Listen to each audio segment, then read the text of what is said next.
Assalamualaikum dan salam sejahtera. Selamat datang ke Budak Oren Podcast. Bersama saya Umar Mokhtar bin Abdullah, ditemani sahabat saya. Zainal Lufair bin Zainal Fitri. So kita sama-samalah malam ni untuk memulakan kita punya podcast yang pertama.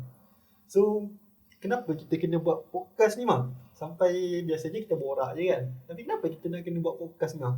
Okey Zainal, boleh dan panggil kau Zainal lah ya. Boleh. Okey. Sebenarnya podcast ni kita sedikit sebanyaklah kita nak bincangkan tentang topik-topik yang semasa yang menjadi perbincangan ramai. Selain daripada tu kita bolehlah cakap berkongsi-kongsi idea dan pendapat. So Nal, sebenarnya apa harapan kat podcast ni sampai dia ni dilakukan? Harapan Harapannya sebenarnya aku nak berkongsi je. Aku nak berkongsi sebab biasanya kita orang ni borak tau. Semua orang borak kedai kopi, mengetih, lepak mamak sampai pukul 2-3 pagi kita orang pun buat.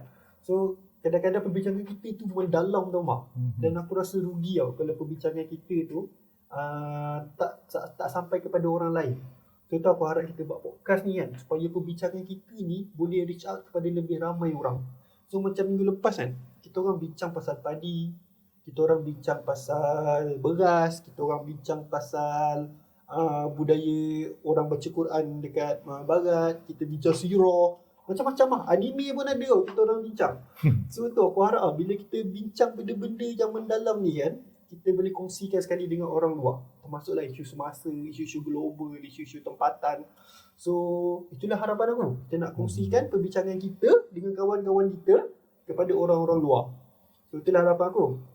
Itu harapan aku. Tapi harapan kau macam mana pula, Bang? Aku Eden lah ya. Eden memang setuju lah dengan Nal. Yang sebab selama ni memang kita ni banyak berbincang kat kedai kopi tau. Tapi orang cakap jalan penyelesaian tu tak jumpa. Jadi dengan harapan bila podcast ni kita wujudkan, kita dapat berbincang. Kita dapat berbincang, mencari sama-sama. Bukan sini yo. Orang kawan-kawan kat luar sana pun boleh bagi idea-idea atau apa saja supaya kita dapat menyelesaikan apa permasalahan ataupun apa saja yang membelenggu di pemikiran. Nal, sikit nak tanya Nal tentang background. Cerita lah sikit kan, kau dulu belajar kat mana kau apa kan. Cerita sikit lah. Segan lah nak cerita pasal diri sendiri ni kan. Tak ada kalau orang tanya kan, Nal cerita sikit pasal kau, aku selalu belang. Tapi kena cerita lah, orang dah tanya kan. So aku dulu asal sebenarnya Kajang. Aku asal Kajang, sekolah dekat KL kejap. Lepas habis PM aku dapat tajaan pergi belajar dekat US, dekat Amerika Syarikat. Ambil bidang bioteknologi in Bioscience Policy and Management daripada 2008 sampai 2011. 2011 tu baru aku balik Malaysia. So lepas tu aku kerja. Aku kerja macam-macam tu, Mak. Aku pernah kerja sendiri, aku pernah kerja kontrak dengan kerajaan, aku pernah kerja swasta, aku pernah kerja dengan orang politik. Aku macam-macam lah kan. Dan kawan pun aku dapat macam-macam sebab aku pernah masuk politik, aku pernah kerja swasta, aku pernah berniaga sendiri kan. Macam-macam kawan aku dapat tau. So menarik lah kan, sebab kita dapat tengok point of view ramai orang. Macam kau kan, kau orang Negeri Sembilan kan, aku Kajang, kau orang Negeri Sembilan. So aku pun menarik kenal dengan kau sebab dengar point of view kau, dengar pendapat kau, dengar gaya kau. So menarik lah bagi aku tau. So itulah kan. So bila kita kenal dengan orang, macam-macam kita dengar, macam-macam kita bincang. So jadi menarik tau. So aku nak berbincangan tu kan, kita keluar kan, kita bukan bebaskan, kita luaskan. Kita luaskan perbincangan kita tu, Mak. So tu lah. So sekarang ni, Mak, kau pula perkenalkan diri kau sikit, Mak. Pasal Den. Nak cerita pasal Den ni senang. Orang di Sembilan kau orang budak bega lu. Dan masa muda lah. Sekarang ni muda lagi, tapi muda sebelum ni lah. Memang bega lah. Banyak orang cakap rebel. Kita melawan sistem dari jalanan lah. Orang Kobar dulu budak-budak underground ni kan. Tapi sebenarnya banyak pengalaman dapat daripada underground ni sebenarnya. Kita masyarakat tengok dari sudut negatif. Tapi bila macam aku, ada community tu, dia ada beberapa perkara yang memang kita boleh lah untuk jadikan pengajaran, pelajaran untuk kita menempuh hidup ni. Bondo ni juga yang kita nak kongsi kat podcast ni. Bukan saja dari idea-idea intelektual, tetapi dari segi pengalaman. Macam kat luar sanun. Kan kawan-kawan. Mungkin ada pengalaman-pengalaman hidup yang boleh dikongsi bersama. Boleh bersama komen. Nanti kita kongsi-kongsikan idea tu. Okey Nal, aku tertarik kau cakap tadi. Kau belajar di US. Sojuk kat US tu. Soalan paling kan? Sojuk tak US tu? Tunjuklah tadi. Okey, bukan tu soalan Nal. Soalan kau belajar kat Sanun kan. Mungkin ialah Dan tak ada joki nak ke Sanun. Tapi sikit lah dia nak tanya. Budaya yang biasa, yang around kau belajar lah. Ya, di sekeliling kau belajar. Apa budaya yang kau rasa baik untuk dibawa kepada masyarakat di negara kita ni? Budaya kan? In general kan. Aku dulu belajar UN. So aku punya persekitaran universiti. So budayanya budak-budak skema lah. Bawa buku rata-rata pergi kelas, balik kelas, kadang-kadang pergi pusat sukan. Budak U skema. So bincang sama budak-budak tu je kan. Tapi kadang-kadang tu aku adalah berjalan tau. Berjalan sebab aku punya universiti dengan New York dekat. So dalam kalau naik kereta setengah jam, naik train boleh jadi 2 ke 3 jam naik train. Standard lah kan, nak menunggunya, nak tukar-tukar trainnya kan. So kalau masa dalam train tu kan, ni benda yang mungkin kat Malaysia aku jarang naik train, kat sana aku selalu naik train. Benda yang aku nampak kat sana, budaya diorang ni suka membaca. So kalau tengah tunggu train, dia tengah ada dalam train tu kan, kebanyakan orang dia ada buku. So bestseller New York, bestseller minggu ni, bestseller bulan tu, dia bawa buku tau. Dan masa tu pula kan, dia tengah top pakai macam tablet. Macam tab yang tab Apple tu kan. Ada Amazon, aku lupa nama dia Kindle. Kindle nama dia tau. So diorang bawa Kindle ni kan, masa tu ada elektronik, buku elektronik, dia baca dekat Kindle tu kan, macam buku. Ada baca novel, ada baca self motivation, ada baca pasal isu negara. So aku sukalah culture tu tau. So semua orang membaca tau. Dan bila aku tengok budaya membaca ni biasa, budaya membaca ni hampir semua orang buat, senang lah nak berbincang dengan dia orang. So, aku orang Islam. So dia orang ni kebanyakannya atheist, walaupun dia orang kata negara dia orang ni adalah negara Kristian. So walaupun dia ni atheist, ada kawan aku seorang dekat universiti ni dia atheist tau. So kadang-kadang dia tanyalah aku point of view aku, apa orang Islam punya pendapat macam ni, kenapa perempuan kena duduk bawah lelaki, adalah soalan-soalan kontroversial dia tanya aku tau. Tapi diorang ni terbuka tau, sebab diorang dah ada diorang punya pembacaan, diorang dah ada diorang punya idea, diorang dah banyak dah tahu. Cuma diorang nak tahu point of view kita je tau. So senang lah aku nak cerita dengan diorang yang dah ada base knowledge yang agak tinggi ni tau.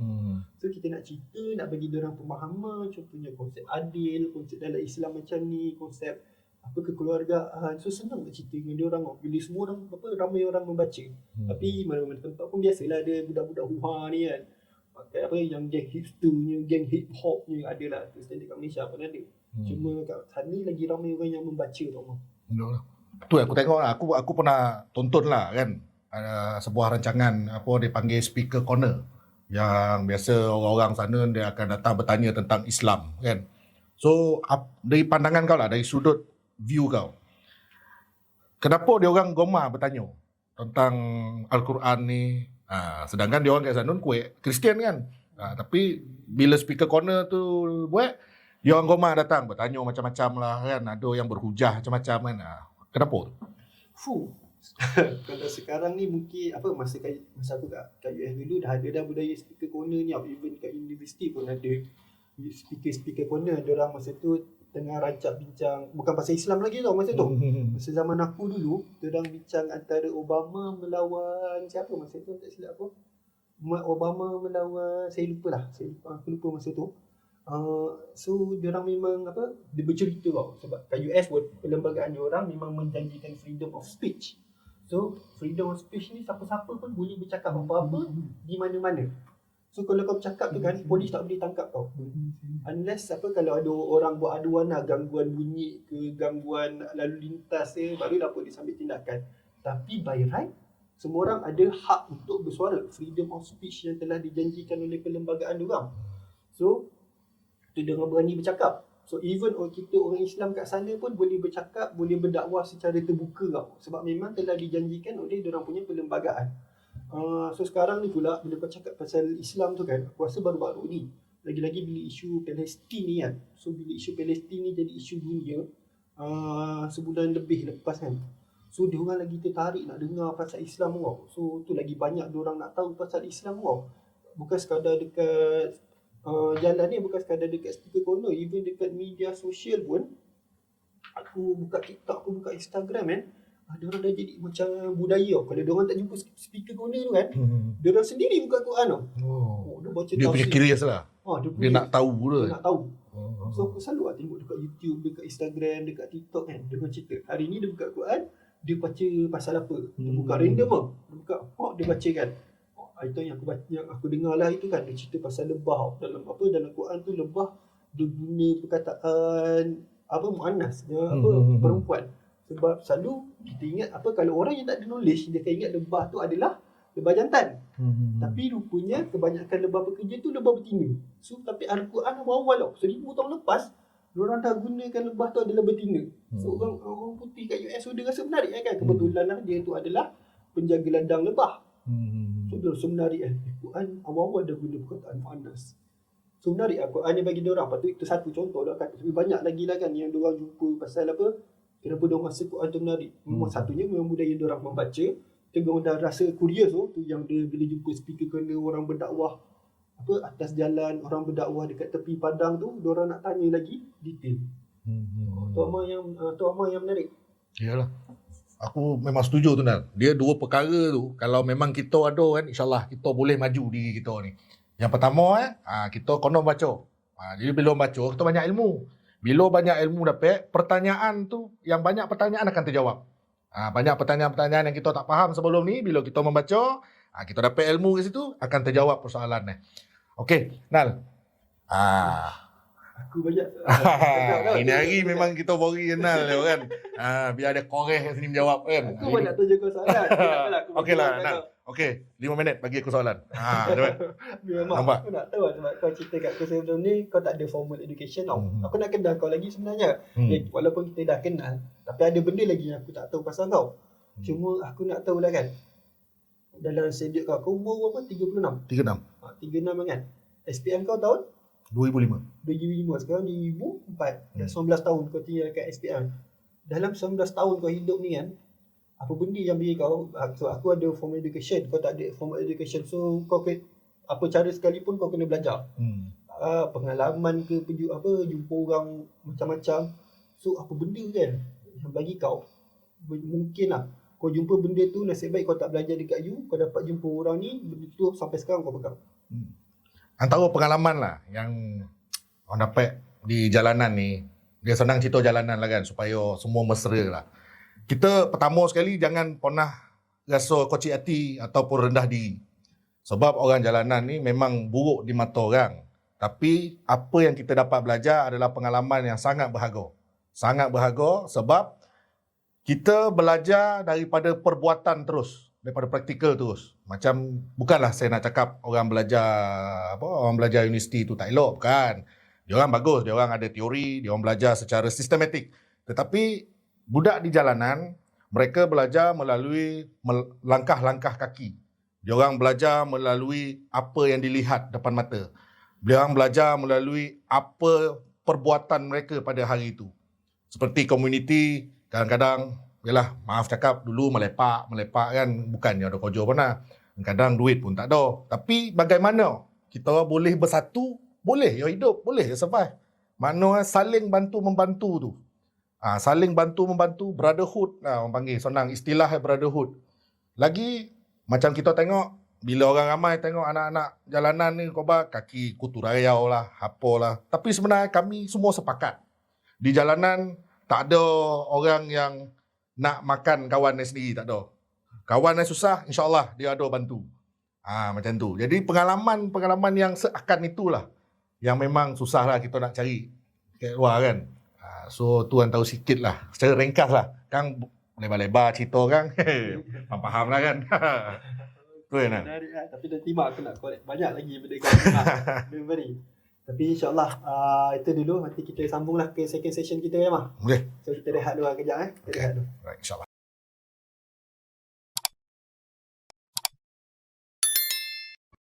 Selamat kembali ke Budak Oren Podcast. Bersama saya. Terima kasih kepada yang masih setia mendengar. Bersama saya Umar dan kawan saya Enal. Okey, kita sambung balik topik yang tadi kita dah burak kan. Kita sambung sikit. Nal. Tadi kau ada torangan lah sikit tentang budaya diorang kan. Diorang gemar membaca dan diorang perasan ingin tahu. Okey. Apa yang aku nak tanya sikit lah ya. Kita dah tahu Islam dululah menguasai 2/3 daripada dunia. Tapi mengikut beredarnya masa, Islam tu nampak makin menipis. Tapi ulama-ulama ada mengatakan yang Islam ni akan bangkit semula di negara barat. Jadi apakah motivasi mereka ni sampai boleh kebangkitan Islam di barat ni? Kongsi sikit pendapat kau tu. Terus masuk kebangkitan Islam di barat okay, tak apalah. Mungkin kan aku tak tahu lah apa dia punya turn off point dia. Kat mana dia mula kepada kebangkitan Islam barat ni. Cuma mungkin lah sebab aku dulu belajar US kan. Aku dah situasi barat dekat Europe aku tak tahu, aku tak pernah sampai situasi barat. Aku boleh cerita situasi barat di US sajalah kan. So apa nama dia starting kan bila kita jadi tumpuan. Mata satu dunia ni tertumpu dekat orang Islam. Bila 9/11. Ingat tak bila ada kapal terbang yang langgar dua menara dekat New York, lepas tu runtuh. Dan diorang letak beling tu kepada orang Islam. So dia kata orang Islam ni teroris, orang Islam ni pengganas, orang Islam ni agama yang menindas. Perempuan yang jadi orang Islam ni tertindas, kena pakai tudung, kena tunduk kepada orang lelaki. Hukuman dia sangat kejam, potong tangan, rejam, pancung. So bila Baharat putrikan kita sebagai orang jahat, sebagai orang ganas, wow. So orang-orang yang membaca, orang-orang yang follow cerita, dia jadi makin nak tahu. So sampai ada orang kat US kan, talk kat US kan, dia cakap dengan aku kan, rupanya situasi 9/11 ni mungkin jadi satu bliss in a disguise. Kenapa dia bliss in a disguise? Sebab secara luaran kita tahu kita diserang tau. Orang Islam satu dunia diserang oleh orang barat. Sampai jadinya perang dekat Iraq, perang dekat sini, Iran jadi sasaran juga. US hantar askar serang dengan alasan nak cari Osama bin Laden. Apa dia kata dalangnya adalah orang Islam. Osama bin Laden dia cari, tapi semua orang Islam satu dunia ni jadi mangsa. Sampai kita orang dulu masa nak fly di US, siapa yang ada janggut, lepas tu nama dia macam Islamik sikit kan, kena tahan lama dekat airport. Sampai 8 jam. Ada yang sampai terlepas flight. Ganas tau, sampai dia orang kena bogel apa semua kau. Dia nak tengok betul ke apa yang betul ke dia ni nak masuk US tanpa kena siasat dululah. Siasat kau. So sampai kena tahan apa je sampai terlepas flight. Kesian tau. Kebetulan nama dia Muhammad Usam. Muhammad sekian. Abdul Ghaffar. Nama dia macam Arab kan. Dia memang kita orang Melayu lahir Islam dapat nama macam orang Arab.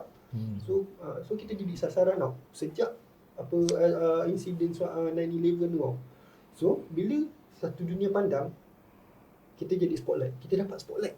So it's a bliss. Sebab semua orang tak pandai. Sebelum tu bila kejatuhan Utsmaniyah 1940 lepas perang dunia pertama 1920 kan.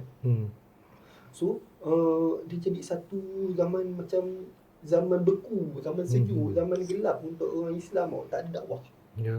So kita kat Malaysia ni kan, dakwah berjalan dengan perlahan. Yang jadi budaya perempuan pakai tudung yang kuasa awal 90-an hujung 80-an tau. Bila adanya gerakan ikram apa semua, lepas tu baru jadi budaya pakai tudung. Dulu tak ramai orang pakai tudung tau. So dakwah tu berjalan dengan sangat perlahan. So itu yang ada sampai Tok Syed cakap 9/11 ni is a bliss in disguise. Bila tu baru dakwah tu berjalan lagi rancak. So dia jalan lagi rancak. Orang yang dengar pasal orang Islam ni, so dia nak tahu lagi banyak. Tu bila dia jumpa speaker kena orang Islam berdakwah tu, dia tanya, dia baca.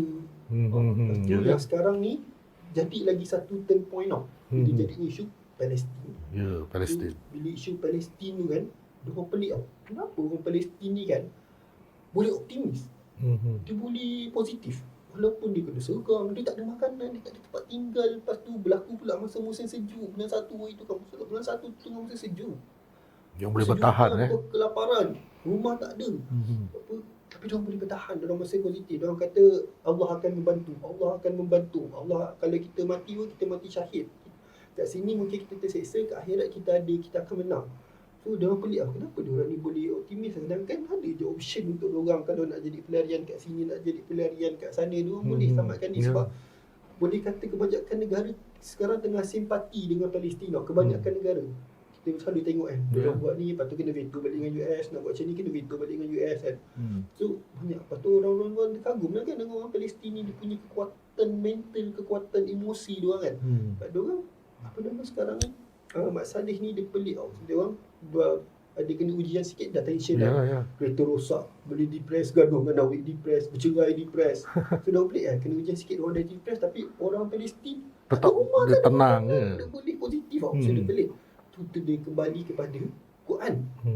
Tu dia kembali kepada Quran. Sebab yang semua orang tahu, satu dunia tahu orang Islam, sumber rujukan yang utama adalah Al-Quran. So dia tengok balik Quran, dia baca, oh menarik. So bila menarik, lepas tu dia tanya pula dekat speaker corner tu, dia tanya lagi orang Islam, dia masuk masjid, tanya lagi, dia masuk Islamic Center yang ada dekat tempat-tempat dia orang, dia tanya lagi. Lepas tu yang dia orang jadi tertarik, dan dia tengok Islam ni sebagai agama rahmah. Sebelum ni selalu dipotret Islam ni adalah keganasan, Islam ni adalah kekerasan. Tapi rupanya ayat pertama dalam Quran tu sendiri sebut kasih sayang, Allah yang maha pengasih, Allah yang maha penyayang.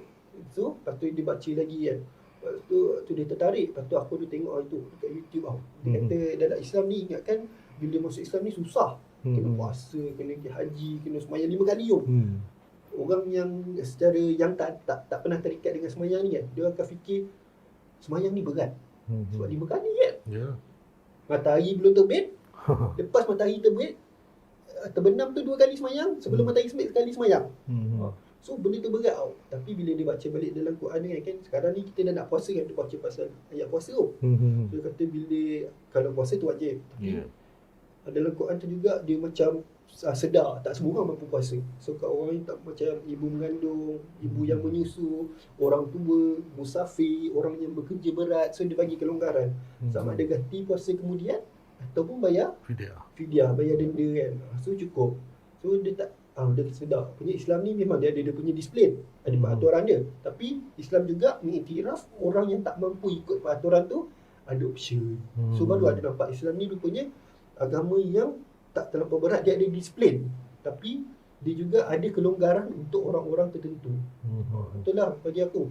So, bila orang Islam ni tahu pasal Islam ni rupanya taklah ekstrim. Bukanlah ekstrim ke? Tak ekstrim. Rupanya agama ni penuh dengan kasih sayang. Lepas tu orang-orang Arab, orang-orang Pakistan kat sana pun cakap lembut.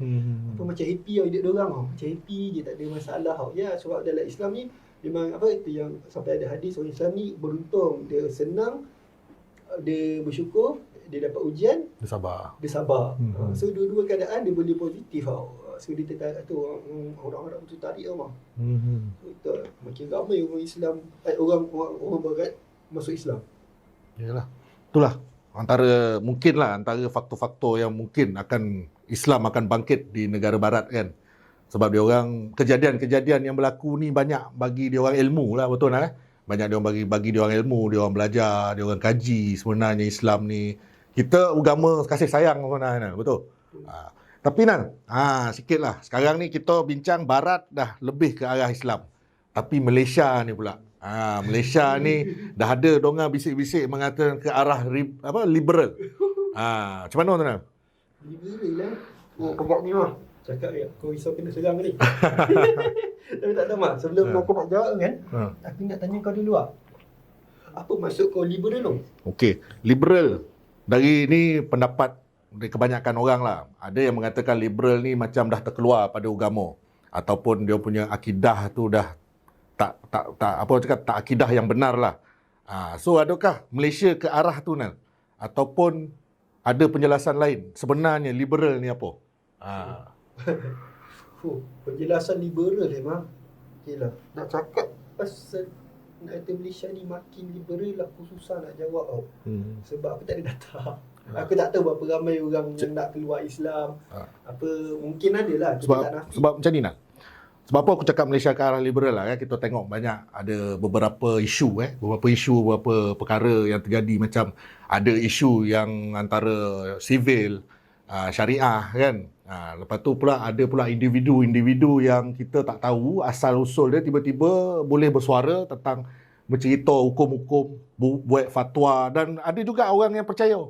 Cakap-cakap orangnya ni. Jadi adakah ini yang menjurus ke arah Malaysia ini nak ke liberal? Macam tu. Okey. Liberal Aku nak kata, benda tu memang tengah berlaku sekarang tau. Memang tengah, adalah benda yang, aku tak kata itu adalah liberalism. Itu adalah benda-benda, bagi aku benda itu adalah benda yang kontroversial je. Sebab nak ulas pasal mahkamah tu, aku bukan orang lawyer. Aku bukan orang mahkamah, aku tak ada background dalam undang-undang. So aku tak berani nak sentuh.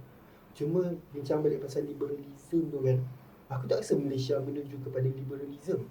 Bagi aku dia lebih kepada pemahaman Islam semula yang lebih dekat dengan keadaan semasa, keadaan contemporary. Cuma contohnya sebelum tu aku nak cerita, kita orang Melayu ni memang dah lama Islam, sejak dah beratus tahun, ribu tahun dah jadi orang Islam kan. So kita ada budaya yang kita bawa daripada dulu tentang Islam tau. Dan budaya tu applicable, boleh diguna masa zaman tu. Zaman sekarang ni dia lain sikit tau. Contohnya orang dulu memang dia pakai tablet card di mana-mana, apa semua, pakai baju Melayu di mana-mana. Tapi sekarang ni kita pakai t-shirt. Aku pakai seluar jeans. Aku pakai kemeja. Aku susah nak pakai kopiah sebab aku naik motor. Kalau aku pakai kopiah, nak simpan kopiah, berapa banyak dah kopiah aku tertinggal tau. Sebab nak pakai helmet kena cabut kopiah. So ingat, senang aku tak pakai kopiah sebab aku senang nak sarung helmet tau. So dia kena dengan keadaan semasa. Tapi aku pernah pergi Kedah dulu tau. Aku kena halau dengan orang masjid tau. Serius lah? Ya. Sebab alasan dia aku tak pakai cable card. Oh ya? Aku tak pakai cable card, aku tak ada semayang kat masjid. Aku cakap aduhai. So carilah pot, kena cari semayang kat stesen minyak ke arena kan. So sedangkan aku pakai seluar jeans, aku pakai baju, aku menutup aurat, baju aku ni lebih kot. Seluar aku ni pun menutup aurat semua, bersih. Aku tak rasa kena take anjing ke apa semua kan. Tapi aku kena halau dengan alasan orang kata aku tak pakai cable card, aku tak cukup bersih nak masuk masjid kan.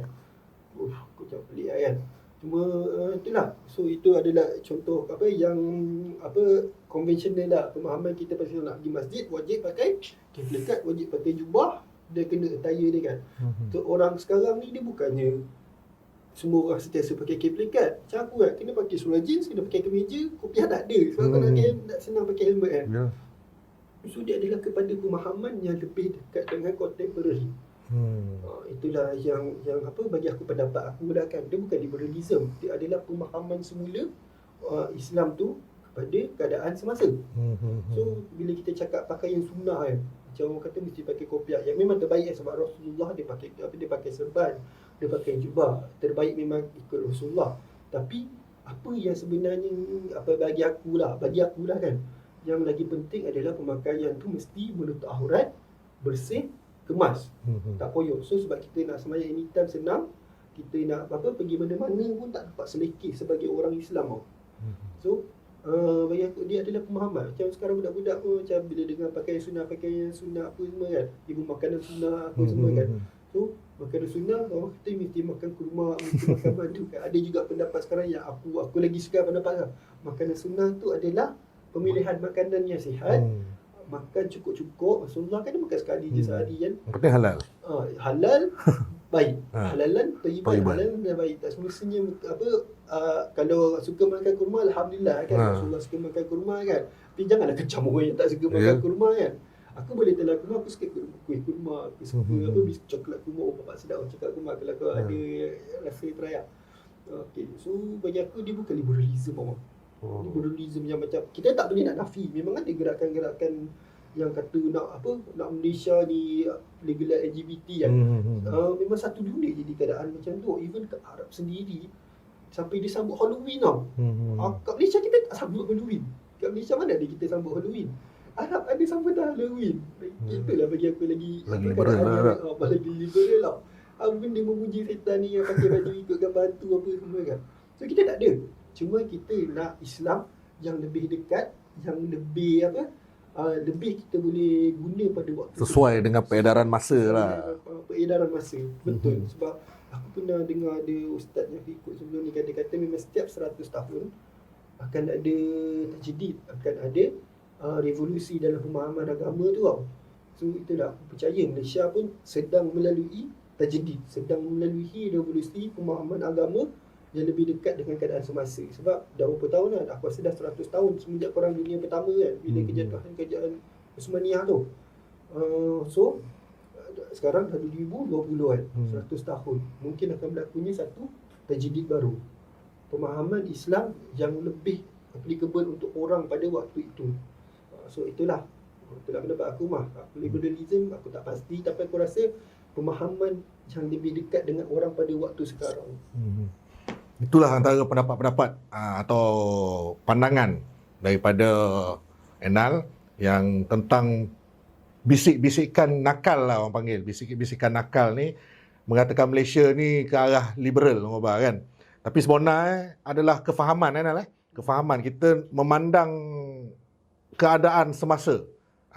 Sebab dulu mungkin budaya dia lain. Sekarang mungkin budaya orang lain kan.